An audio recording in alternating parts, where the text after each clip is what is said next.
Adela, Hola, contigo bo quería día. falar de profesorado e de titulacións, porque ti sabes que o profesorado, bueno, pues, se fai día a día, non? A universidade se fai día a día, nas aulas, nos laboratorios, nos grupos de investigación, e que se verdadeiramente pues, queremos unha universidade que sexa quen de responder aos retos do futuro, pois temos que ter un profesorado forte e estable na universidade, non? E ao longo destes días fomos tivendo diversas conversas con grupos de investigación e cas distintas facultades e escolas.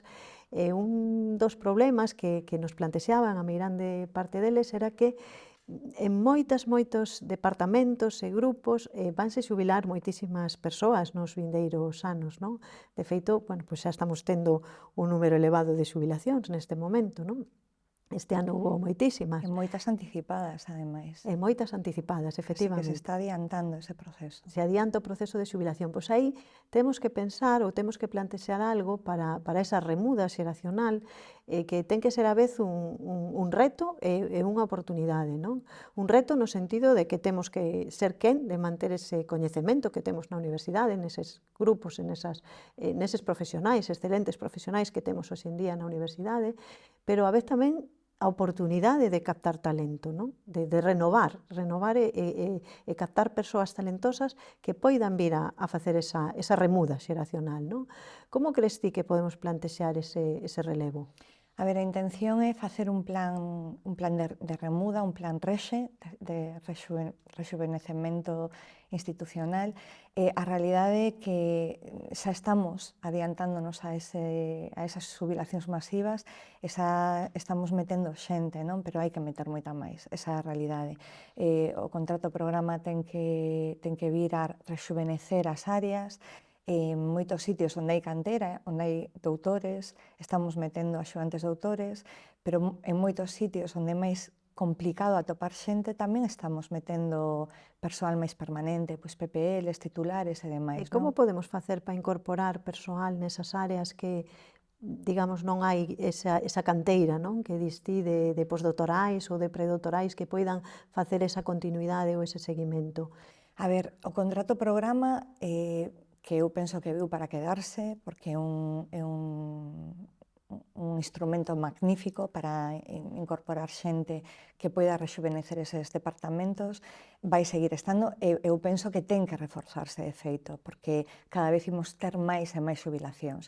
Pero ademais estamos xa con departamentos mirando cara de portas afora da Universidade de Vigo, buscando talento fora para incorporar pois, PPLs ou titulares ou catedráticos incluso que poidan entrar na Universidade de Vigo e facer departamento, porque ao final os sustitutos non fan departamento, quen fai departamento son as figuras permanentes non na universidade. Pero tamén temos outro problema que xa herdamos no equipo de goberno actual, un desequilibrio en algunhas áreas, non?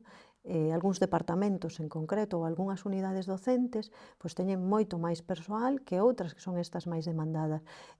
Temos que buscar algún xeito de reequilibrar, non? Eu creo que ao longo deste tempo xa se foi reequilibrando, pero necesitamos reequilibralo moito máis. Sí, a ver, o equipo actual herdou unha universidade totalmente desequilibrada entre áreas. O sea, atopouse con áreas onde había 3.000 horas de folgura docente e áreas onde había 3.000 horas de déficit de capacidade docente.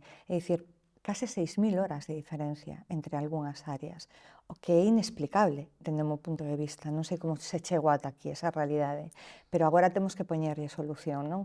Entón, temos como unha especie de plan, que é o plan Equilibra, que está xustamente orientado cara aí, cara a incorporar xente nas áreas onde hai necesidades docentes para conseguir, digamos, alixerar a carga docente que teñen os departamentos e o número de profesores sustitutos que teñen eses departamentos. E con ese plan Equilibra, pois faremos un pouco as dous cousas, non? Equilibrar un pouco os departamentos e a vez favorecer esa remuda xeracional que tan necesaria é, non? No ámbito do PDI.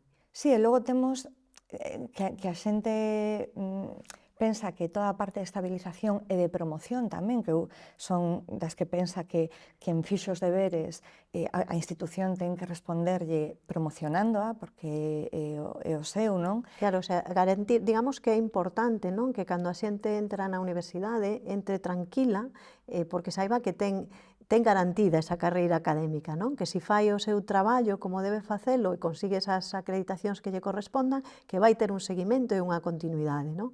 E iso é importante, non? Para que as persoas pois, poidan organizar as súas vidas, poidan organizar as súas familias, non? E nós non temos que olvidar que somos a universidade das persoas. Claro.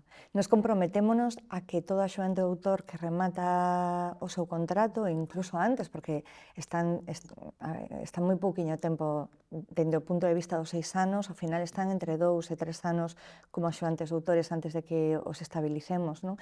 Pero ainda así nos comprometemos a que todo axuante doutor que remata o seu contrato, se ten acreditación a PPL ou a titular, os pasamos a PPL a titular, non? Que non está pasando nas universidades da nosa contorna, non? Que ou teñen acreditación de titular ou non os pasan a interinos. Temos tamén un plan para os asociados, non? Xusto. Para que poidan tamén continuar o que queira que se fixera a carreira investigadora, non? E que non sexa un asociado vinculado a unha empresa, que poida continuar a súa carreira, se quere tamén.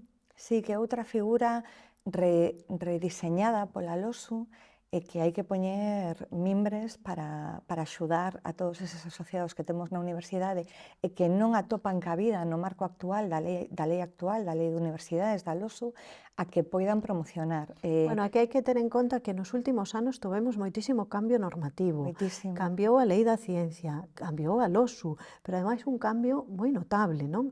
Porque marca incluso horas mínimas e máximas que pode dar un docente, non? E outro dos problemas que atopamos é que os docentes pois temos que facer moitísimos traballos, o traballo é moi complexo, o traballo dun docente, docencia, investigación, tarefas de xestión, tarefas de divulgación, entón quizáis non está plenamente recoñecido todo o traballo que facemos, non? E habería que ver o xeito de recoñecer todo iso. Sí, definitivamente. A ver, a LOSU marca un máximo de 240 horas e un mínimo de 120 para todo o profesorado. Tanto para axudantes doutores, aínda que están a 180 horas na LOSU, como para titulares, PPLs, catedráticos e demais. E só pon 3 excepcións, non? Que xa coñecemos, as de conciliación, as de representación dos traballadores, e cargos unipersoais de goberno ou proxectos de especial interese que estean recollidos nos estatutos da Universidade de Vigo. Claro, o primeiro problema é que aínda temos os estatutos novos sin aprobar. Claro, e non hai unha listaxe de cargos unipersoais de goberno, que son os que permite a LOSU baixar das 120 horas, non hai unha listaxe aprobada nos estatutos da Universidade de Vigo. Claro, eso será o primeiro que temos que facer. Eso é o primeiro. Porque hai que aprobar eses estatutos, que se contemplen os diferentes cargos académicos que temos na universidade e que ademais se recoñezan, porque eu creo que hai que recoñecer o traballo que facemos, non? Sí, dende o meu punto de vista non é de recibo que haxa cargos que non estean sendo recoñecidos como deberían de selo a día de hoxe. E incluso estimar o valor que ten cada traballo, non? Pois un secretario de departamento, un director de departamento, un coordinador de PIUNE, o que sexa, non? Hai que ter en conta que todo ese traballo que facemos é importante e é necesario para o bo funcionamento da universidade e o benestar das persoas, e, polo tanto, pois hai que incidir en recoñecelo. Sí, e logo enlazando de recoñecementos co plan REXE, o de rexuvenecemento, a nosa proposta é instaurar ou implementar un recoñecemento progresivo das persoas que están entre os 60 e os 70 anos, os docentes que están entre os 60 e os 70 anos, que vai ser gradual ese recoñecemento, vai seguir incrementando. Eso pareceme fenomenal, porque ademais é moi lóxico, non? Que cando a xente chega a unha determinada idade, pois xa non tes as mesmas enerxías e os mesmos folgos, non? Para facer o mellor prácticas de laboratorio toda unha tarde, non? Esa é unha moi boa idea. Sí, agora se está considerando 10 horas únicamente para os maiores de 65 anos. A realidade é que coas xubilacións anticipadas que temos, ese recoñecemento ten que adiantarse tamén. O sea, que con ese plan 70... Partir dos 60, horizonte 70. Con ese horizonte 70, pois de algún xeito tamén contribuiría a mellorar esa remuda xeracional, porque ese oco, ou pequenos ocos que poden deixar esas persoas, pois se irían enchendo pois, con xente nova, que entrarían axudantes ou persoas que poden facer despois ese recorrido ou ese percorrido académico, pois como decíamos, de xeito continuado. De feito, a folgura das áreas se contabiliza tendo aos maiores de 67 anos considerándoos como xubilados, quero dicir, como se non aportaran capacidade docente.